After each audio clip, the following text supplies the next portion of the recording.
Hello, everyone, and welcome to the Live Through Jesus podcast with Courtney Gilmore. On this episode, God is the best help you'll ever find. This is 2 Samuel 2 through chapter 5, verse 5.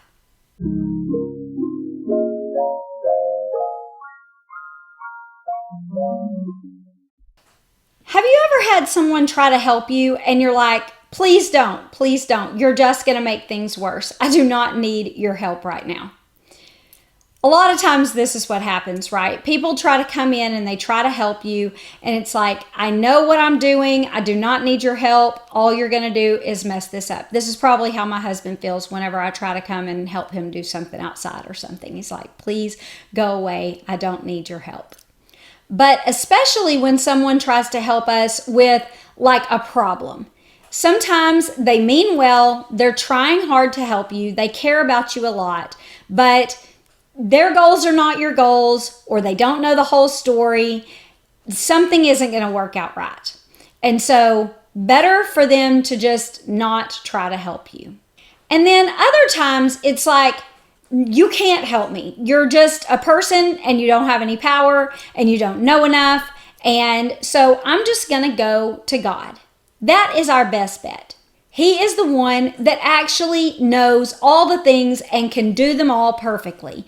And we can't, and no one else can do everything in the right way. And so we think sometimes that we want a certain thing, we want it to work out a certain way, and we just need these things to go exactly this way, and then everything will be fine. But God's like, no, that's not how it's supposed to work. I know what I'm doing. Back off and let me do it. Same as we are with other people sometimes. God is like, I know what I'm doing and I just want you to release it to me and let me do it. That's what happens in the story today with David.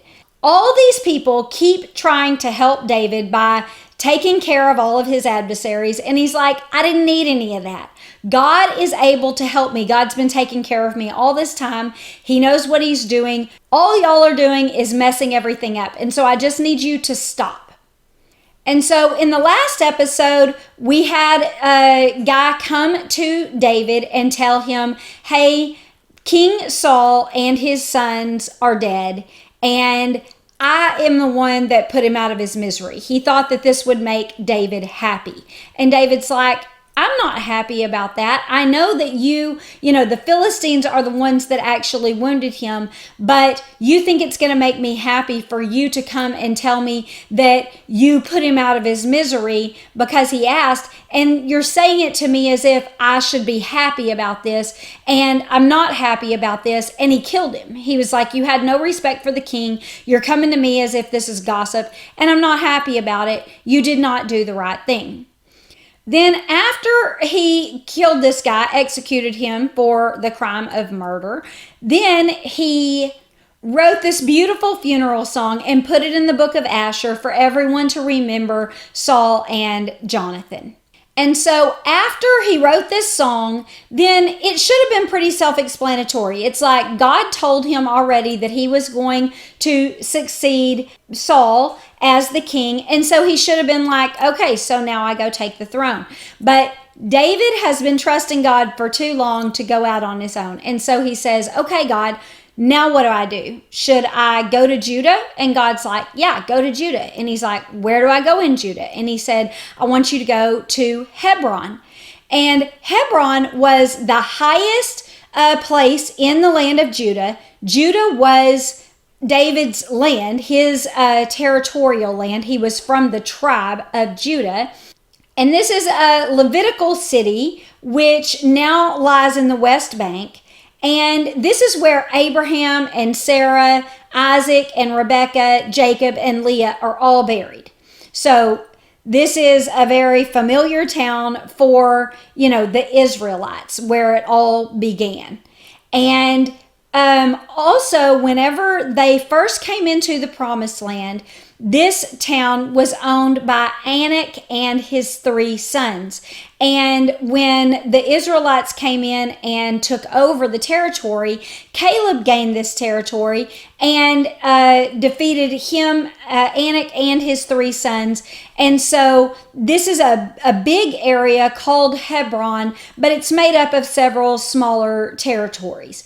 And so it says that since God told David to do this, then David takes his 2 wives. Remember that he had a first wife named Michal that was Saul's daughter, but he had to leave her behind, and Saul gave her away to someone else. And then he went and married a woman from Jezreel. And then whenever he had the battle with Nabal, he left Nabal's wife, he left her without a husband, and so he married Abigail to take care of her after her and her husband had gotten in a battle and he had killed him. And so he has those 2 wives, the wife from Jezreel and Abigail. And so he takes both of them and all of the men who have been with him, and they all move to Hebron and those small cities that make that area up. And then when he got there, the people that were living in that town told him the whole story about how the people of Jabesh Gilead had found out about Saul's death and traveled across the Jordan River, because those are people that had lived on the eastern side of the Jordan River. They traveled across, bravely rescued their bodies, Saul and his son's bodies, from the temple wall where they had hung them, and took them back and buried them. And so David is like, oh, that is such a wonderful story. I want to honor these people. Please bring them to me. And so the people of Jabesh Gilead were brought to David, and David blessed them. And he said, you did such a respectful thing to take care of Saul and his sons after their death and not allow them to be desecrated, their bodies to be desecrated in the temple of the Philistines. And he said, I wish great blessings on you from the Lord, and I will also always be good to you. And I ask that now you would accept me as your king, just as the people of Judah have accepted me as the king, which I forgot to tell you that part. But when he first arrived in Hebron, the people of Judah anointed him as their king. That's a pretty important part of the story. And so he asked the people of Jabesh Gilead, will you accept me also as your king, just as the people of Judah did? Now, it doesn't tell us whether they do or they don't, but then he moves on, and it says that after this, during the time that the people of Judah are making David their king, then Abner, which remember is Saul's cousin, who was also the commander of his army, he decides to make Saul's son, his only living son left, the king. And so this is beginning in verse 9. It says that he made him the king over Gilead, over the Asherites, over Jezreel, over Ephraim, and over Benjamin, even over all of Israel. Now, these places that he is naming are, it sounds like only a few places, but he's actually naming all of Israel except for the land of Judah and Simeon, because Simeon's land, if you remember, was kind of just a circle in the midst of Judah's land. And so it was surrounded by Judah's land. And so they were kind of swallowed up with that. And so the tribe of Simeon and Judah were ruled by David, but everyone else was ruled by Ishbosheth, which was Saul's only living son. And his cousin and commander had decided that that's the way it was going to be.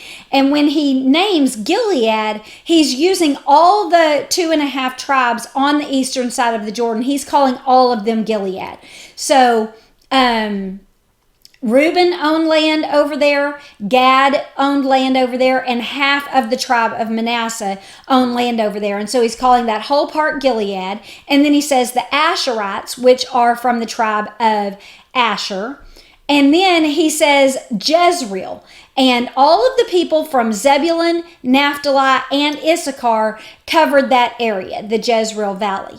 And then he says the people of Ephraim, and he uses Ephraim to encompass all of Joseph's children's land. So Ephraim and Manasseh, because Joseph's land was divided between both of his sons, Ephraim and Manasseh. But he's using that as the whole thing. And then he lists Benjamin. And the reason he lists Benjamin specifically is because Saul was from the tribe of Benjamin. And so he's saying, and then obviously, the Benjamites are going to want someone from their tribe to rule over them. And so all of the north of Israel and all of the east of Israel is ruled by Ishbosheth, and all of the south is ruled by David.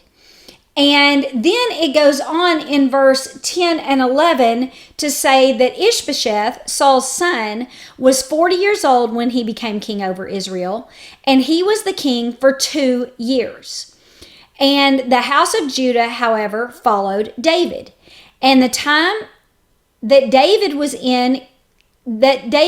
king in Hebron over the house of Judah was 7 years and 6 months. So this is a discrepancy, right? And we're all like, how is it that we find out later that David takes over the whole entire kingdom, spoiler alert, after Ishbosheth dies? And so how can David rule for 7.5 years and Ishbosheth only rule for 2? And there's a couple of theories on this. One could be that, remember, the Philistines have just taken over the Jezreel Valley. That is what happened whenever they killed Saul and his sons. They got the Jezreel Valley. And so that covers a lot of their territory. And so maybe Ishbosheth didn't rule over all of the land at that time because it took him 5 years to get that land back from the Philistines. And it would also explain, because they own the northern part over there on the western side, it would explain why he has gone to his capital. Ishbosheth's capital is over in the land of Gad on the eastern side of the Jordan. And at first you're thinking, well, he did that to be further away from David, because David is on the western side of the Jordan, and you would have to cross the Jordan River and then also go up north and cross the Jabbok River in order to get to Ishbosheth's capital. And so it kind of looks like maybe he was trying to get, rule in a different area away from David. But also, he probably couldn't be on the western side up there in the north because the Philistines had taken that land over. And so one of the theories is that for the first 5 years, he was trying to get all his land back. He eventually got all the land back and then only ruled 2 more years, while David was ruling 7.5. And that was the time frame, the full time frame. The other theory is that they both began to rule at the same time.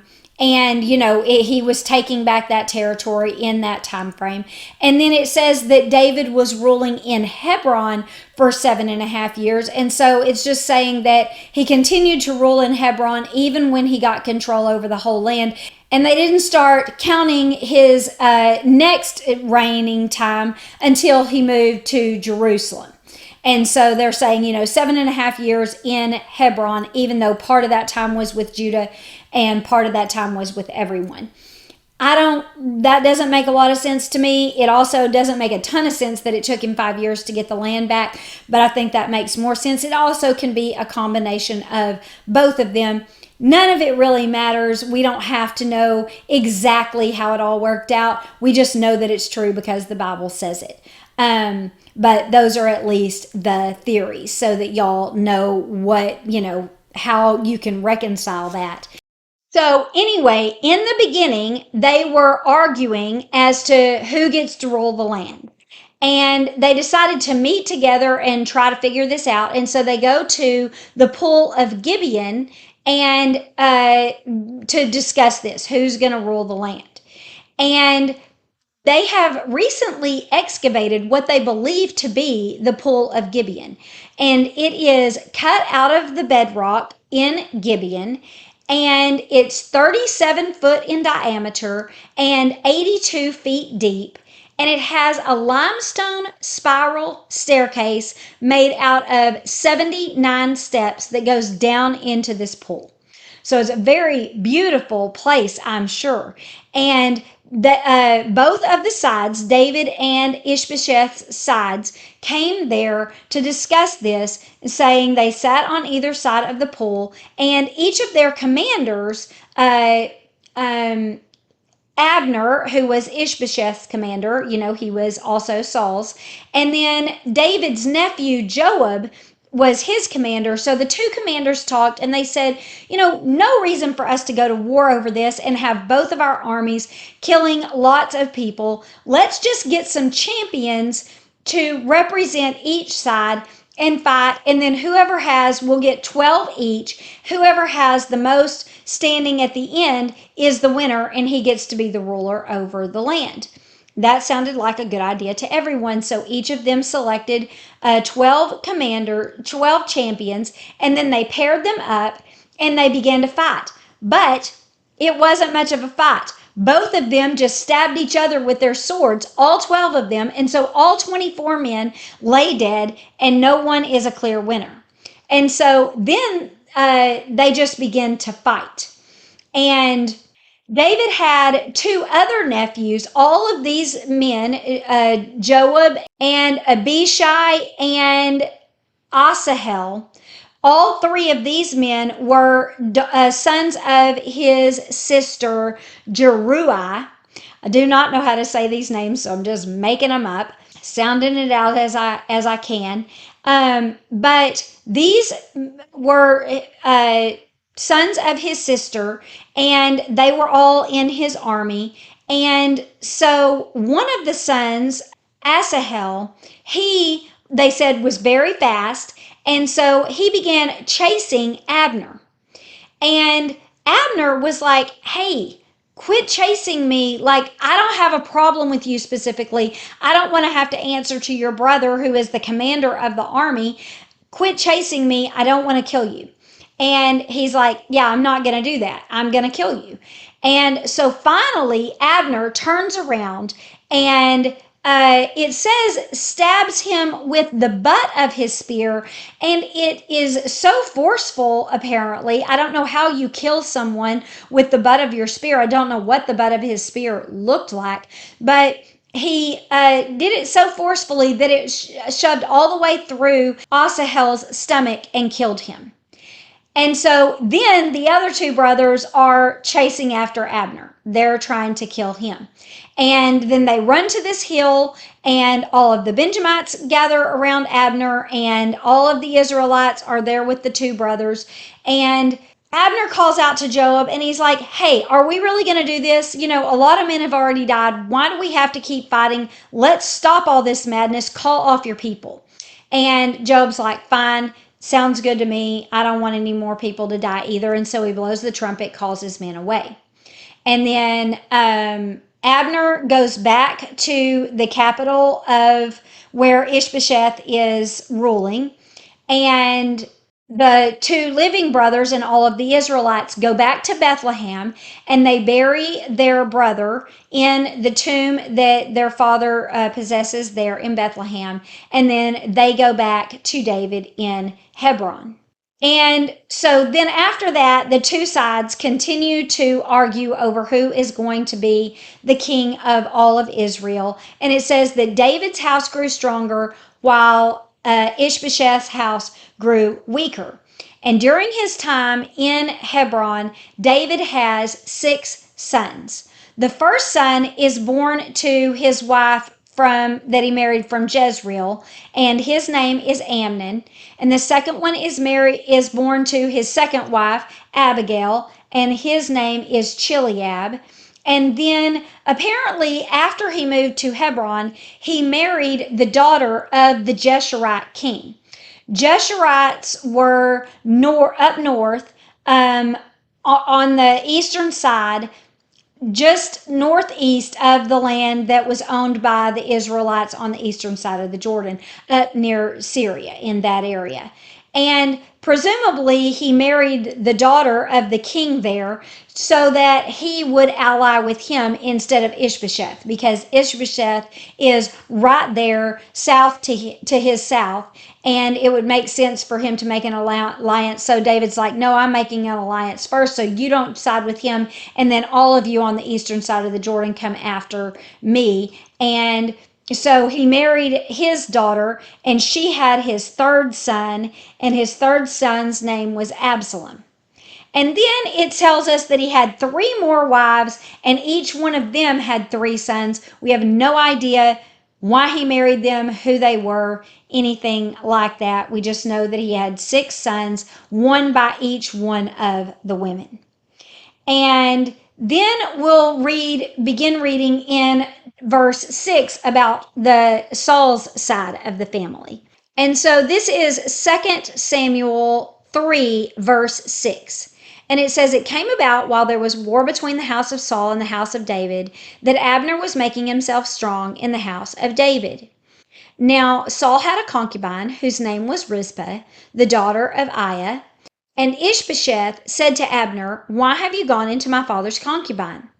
Now, he's accusing Abner of sleeping with his father's concubine, which would have been a big power move for for Abner, if that is what he was doing. It would be basically to say, I'm taking the things that belong to your dad, as opposed to you taking the things that belong to your dad, which means even the kingdom. So it would mean that he was trying to show that he was going to take the kingdom from Ishbosheth, which doesn't make a ton of sense because Ishbosheth was given the kingdom by Abner in the first place.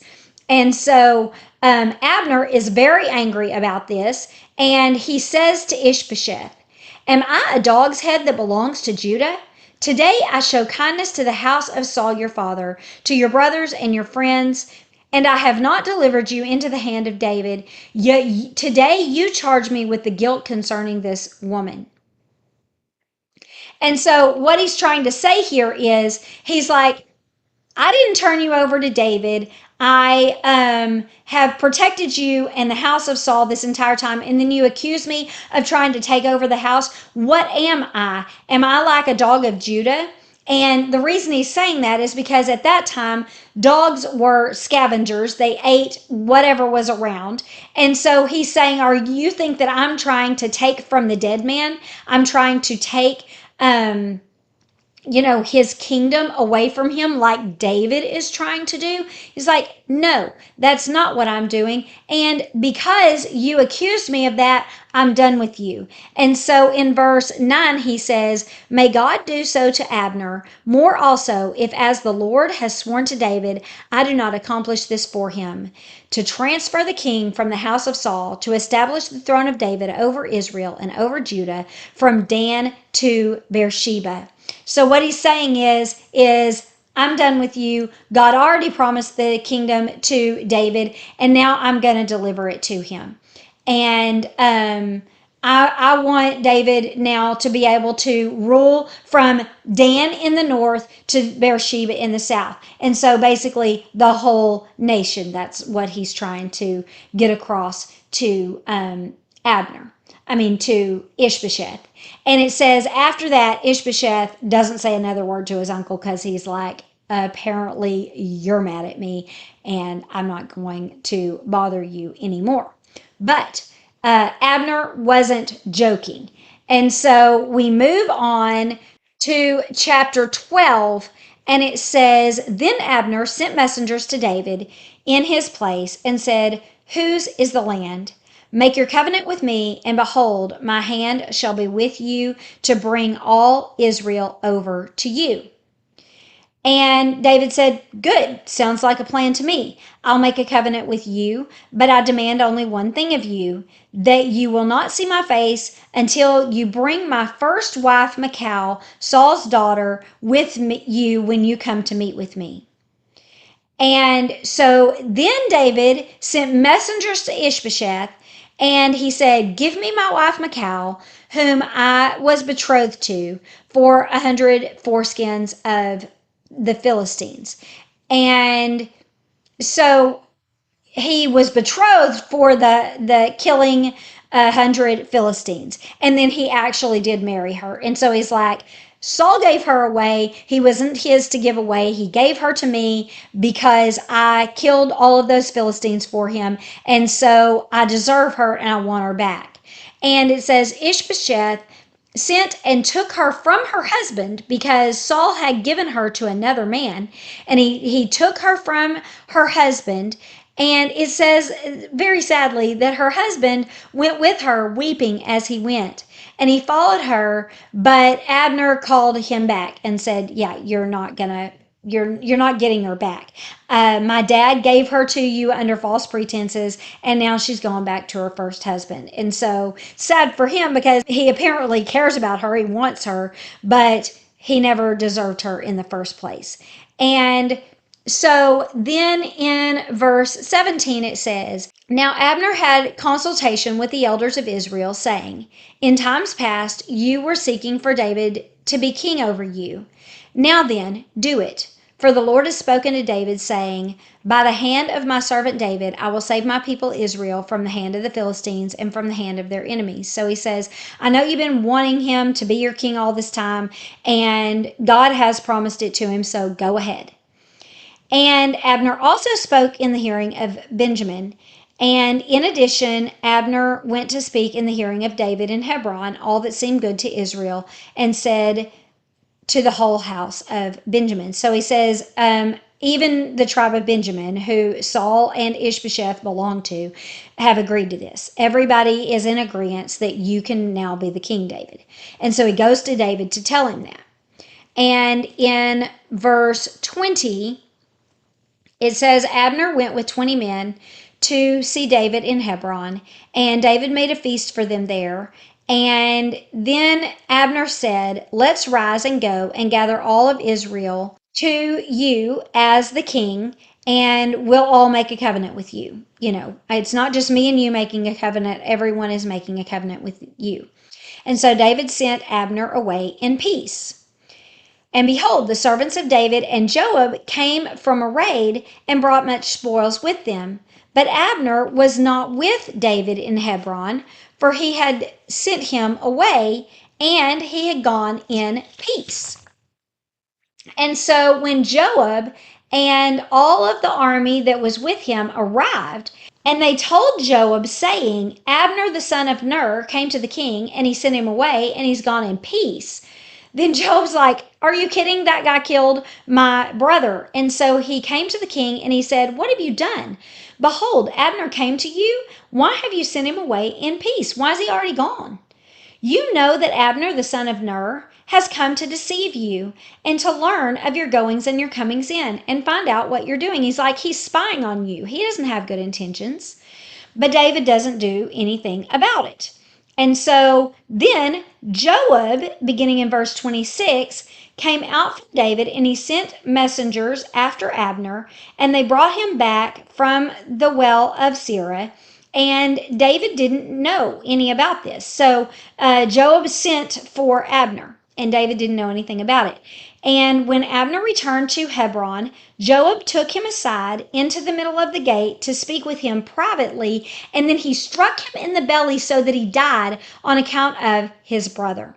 So he killed him for revenge of his brother's death. And then afterwards, when David heard about this, he is furious. And he says, I and my kingdom are innocent before the Lord forever of the blood of Abner the son of Ner.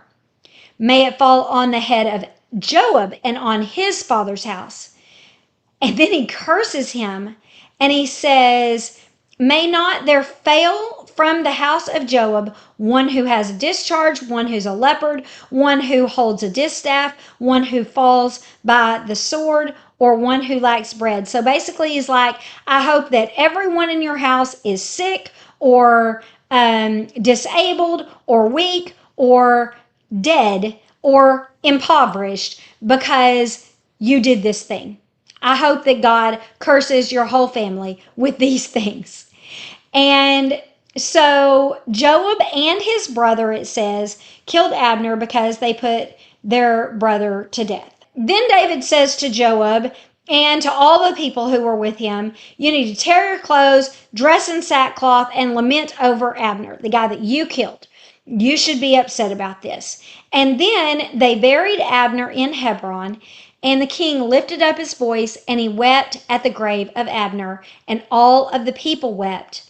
And then it says that the king says this about Abner. He says, "Should Abner die as a fool dies? Your hands were not bound, nor your feet put in fetters. As one falls before the wicked, you have fallen." And all of the people wept over him. So what he's saying is you should have died as a warrior. You should have gone down fighting. But instead, you died trying to make peace, thinking that everything was fine. That's not how a warrior should die. And I'm so sorry to you for that. You were trying to make peace and someone tricked you. And that is an absolutely horrible thing that he has done. And then in verse 35, it says, "Then all the people came to persuade David to eat, but he wouldn't eat." It says, "I will not eat until the sun goes down."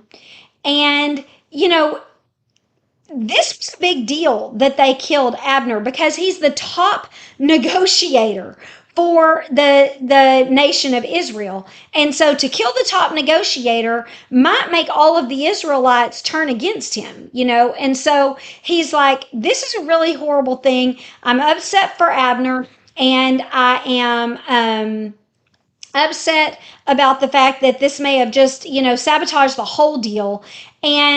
But then the people are trying to persuade him to eat, and it says he's not going to eat until the sun goes down. And in verse 36, it says, "All the people took note of this, and it pleased them, just as everything that the king did pleased them." And so they loved David, and they could see that it had not been his will to put Abner to death.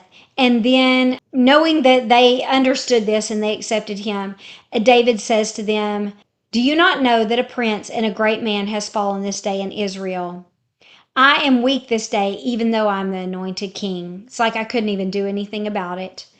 "And these men of Zariah, his sister, those sons, are too difficult for me. May the Lord repay the evildoer according to his evil." So he's like, they did something very, very wrong. I am the king. I should be the one that has the power to put people to death. They did this without my consent, and I would never have done this. That was much too harsh for what he did. And then when Ishbosheth hears all of this, that this has happened to his uncle, he's like, great. He was my only supporter. And now that he's gone and he's also the commander of the army, then David may come and get me. The Israelites may not support me anymore. And it says that he is very concerned about these things. And he's the only one left of Saul's family to take the throne, because the only other person that is left in their family is a very young boy who is now crippled because during the battle with their father, with his father, where his father Jonathan died, the nurse was running away with this little boy of 5 years old, and she falls and hurts the little boy, and it cripples him. And so the only other person that is able to take the throne is like 7 years old, and he's crippled. And so he's not fit as, in that state to really be the heir of the throne anyway. Plus he can't fight against David. And so I'm the only person left, and he is worried. And then it tells us that he has two men that work for him, Bana and Rashab. These are two brothers from the tribe of Benjamin, and they led the raiding bands. And one day they come into the house pretending to get wheat, find the king asleep in the middle of the day in his bed, and kill him in his bed. And then they cut off his head, travel across the two rivers, the Jabbok down south and then west across the Jordan River, go to Hebron. This is a 30-mile travel. They reach David. They show him the head of Ishbosheth, and they say, look, We killed your adversary. Now you can have the kingdom without any worries. And David is like, are you serious? You people need to stop helping me, right? I do not need your help. I didn't need them to kill Saul because God had that taken care of. I was already safe in the land of the Philistines, and God had already promised me that I would get the land whenever Saul died anyway, so I didn't need anyone to hasten that up. I definitely didn't need anyone to kill Abner when he was trying to make a peace treaty and then, sabotage all of the efforts there. And I didn't need you to kill Ishbosheth. Ishbosheth did absolutely nothing wrong other than be Saul's son, and he's asleep in his bed. He's completely innocent. And these last two people weren't even killed in battle. They were killed in completely innocent, peaceful situations. They were being peaceful. You people were being violent. I do not need your help. And, whenever the man came to me who killed Saul and thought I was going to reward him for that, I executed him, and the same exact thing's going to happen to you because I did not need your help. God's been taking care of me all of this time. And so he kills those men, and then it says cuts off their hands and feet and hang them by the pool of Hebron. And then he takes Ishbosheth's head, all that he has of him, and buries him in Abner's tomb in Hebron as a show of respect, because this is Saul's son. It's also Jonathan, his beloved friend's brother, and he's died in a perfectly innocent way, and he is a part of the royal family. And so David respects him by burying his body in the tomb of Abner there in Hebron. And then this is the end of the story. Beginning in chapter 5, it tells us that all the tribes of Israel came to David after that at Hebron, and they said, behold, we are your bone and your flesh. Previously, when Saul was the king over us, you were the one who led us out and in. And the Lord had said to you, you will shepherd my people Israel, and you will be the ruler over Israel. And so all the elders of Israel came to the king at Hebron, and King David made a covenant with them before the Lord at Hebron, and they anointed him as king of all Israel. And David was 30 years old when he became the king, and he reigned for 40 years. At Hebron, he reigned over Judah for 7 years and 6 months, and in Jerusalem, he reigned 33 years over Israel and over Judah. And so all of them come to him and they say, we are going to make you our king for 3 reasons. The first reason is you are our family. You're our flesh and blood. The second reason is, even when Saul was the king, you were the one that led us. You were the one that led us in battle. You were the one that was here with us, and we trust you. And the third reason is because God has chosen you to be the one that is the king after Saul. He has chosen you to shepherd. Remember that David was a shepherd. He was the shepherd of his father's sheep. And now he is going to shepherd the people of Israel. And so he says, he has chosen you no longer to be the shepherd of your father's sheep, but to shepherd us, to care for us, to lead us, to protect us. We've already seen you do that. You will be our king.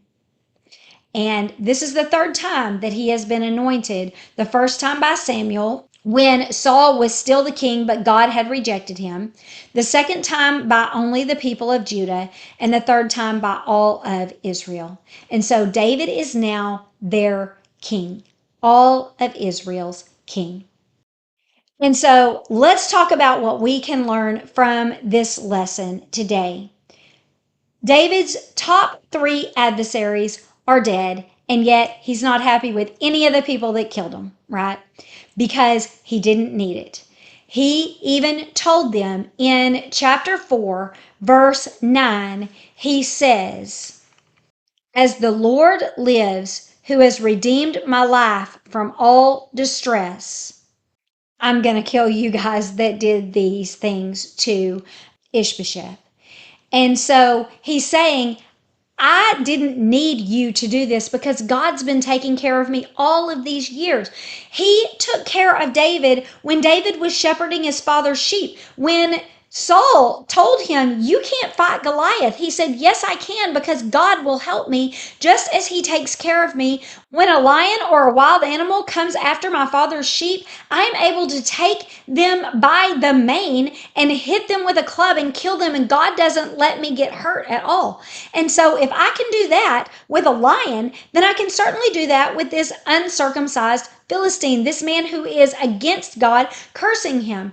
And then he did. He did that with Goliath. He killed him with a slingshot and cut his head off with his own sword. And then he continued to protect him in every single battle with the Philistines, in the battle with Nabal. He protected him against Saul. He protected him when he had to go take his wife and children back from the Amalekites. God has been protecting him this entire time, and he's like, "I don't need your help. You almost ruined this entire deal for me. You killed my beloved Saul, the king of your nation. You killed another man who was trying to make a peace treaty. You killed Ishbosheth while he was asleep in his bed. You are not helping me. I don't need this. God is the best help I could ever find." And so he's the one that's been taking care of me all this time, and I need you guys to back off. And so I want to read you what it says in Psalm 54. David wrote this psalm, and it says, "Oh God, save me by your name and vindicate me by your might. Oh God, hear my prayer. Give ear to the words of my mouth. For strangers have risen up against me. Ruthless men seek my life. They do not set God before themselves. Behold, God is my helper. The Lord is the upholder of my life. He will return the evil to my enemies. In your faithfulness, put an end to them. With a freewill offering, I will sacrifice to you. I will give thanks in your name, O Lord, for it is good. For he who has delivered me from every trouble, and my eye has looked in triumph over my enemies." God is my helper. He's the one that upholds my life. He has been faithful to me always, and he'll put these people to an end. He will deliver me from every trouble. And so sometimes when people are trying to help us, they only make things worse. They end up hurting other people in the process of trying to help us or help themselves. They, have a specific result in mind, but it's the wrong result, or they just don't know how to carry out the correct result. They get a different result than what they were seeking. Sometimes they hurt innocent people in the process. God doesn't do any of these things. Listen to what it says in Psalm 145, verses 14 to 20. "The Lord upholds all who are falling, and he raises up all those who are bowed down. The eyes of all look to you, and you gave them food in due season. You open your hand, you satisfy the desire of every living thing. You are righteous in all your ways and kind in all your works. The Lord is near to all who call on him, to all who call on him in truth. He fulfills the desire of those who fear him. He also hears their cry and he saves them. The Lord preserves all who love him, but to the wicked he destroys them." So he is our helper. He is the one that does everything right and everything kind. In Psalm 89:14, it says, "Righteous and justice are the foundation of your throne. Mercy and truth go before your face." Is every person that you encounter to help you righteous and just? Are they merciful and truthful? Not all the time, but God is. That's the kind of help he gives. The right help, the fair help, the merciful help. And then in Jeremiah 17:7-10, it says, "Blessed is the man who trusts in the Lord and whose hope is in the Lord. For he shall be like a tree planted by the waters, which spread out its roots by the river, and will not fear when heat comes, but its leaf will be green, and it will not be anxious in the year of drought, nor will it cease from yielding fruit. The heart is deceitful in everything, and desperately wicked. Who can know it? I, the Lord, search the heart. I test the mind, even to give every man according to his ways, according to the fruit of his doing. And so God knows who deserves what, and he doles it out accordingly. We can trust him for that.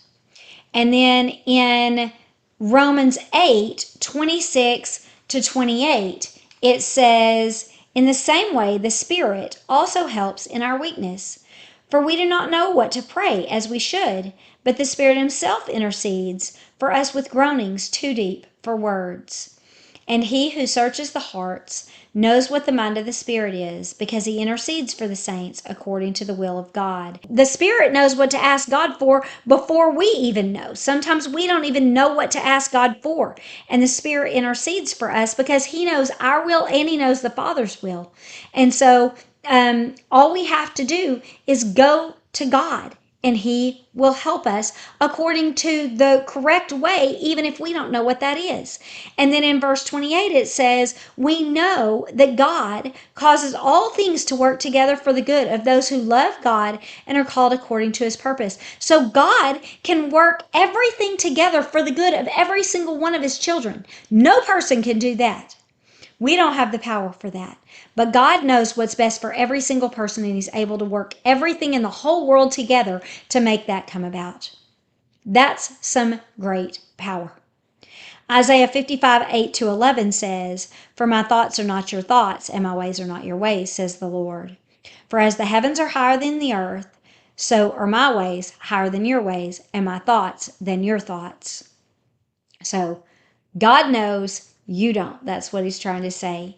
And then in verse 10, as the rain comes down and the snow from heaven, and they do not return there, but they water the earth and they make it bring forth and bud, that it may give seed to the sower and bread to the eater, so shall my word that goes forth from my mouth not return to me void, but it shall accomplish what I please, and it shall prosper in the thing which I sent it.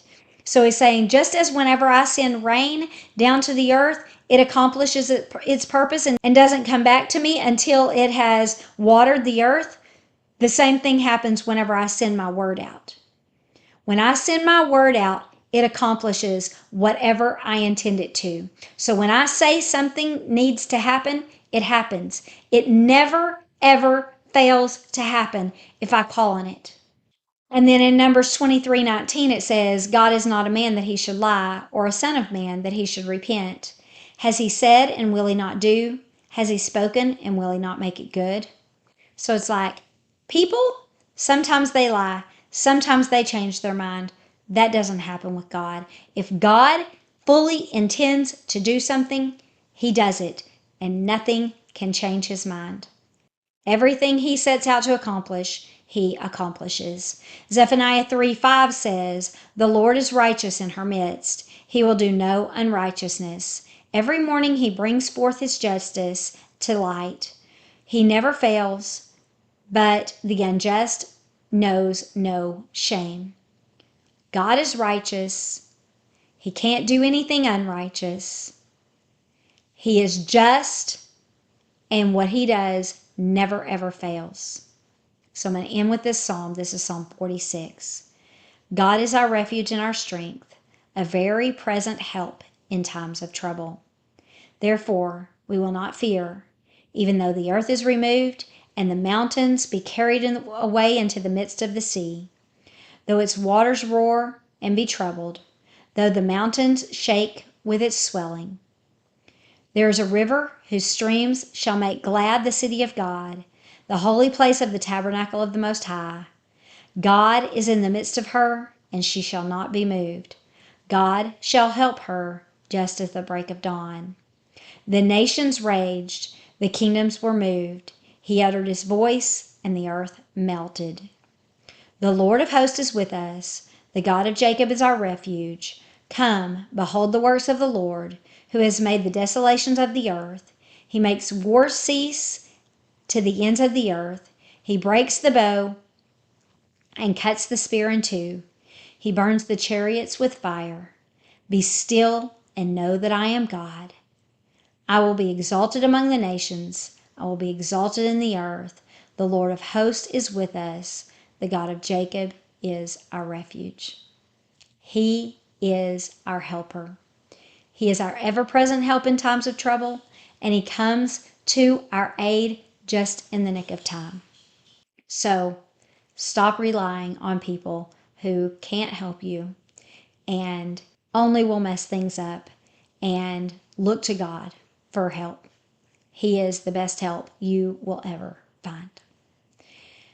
That's all we have for today. If you would like this lesson in written form where you can do it on your own or with a Bible study group, go to LivethruJesus.substack.com and you can become a paid subscriber. At that point, this lesson, all the past lessons, you will have access to, and then you will be emailed a lesson each week for $6 a month or $60 a year.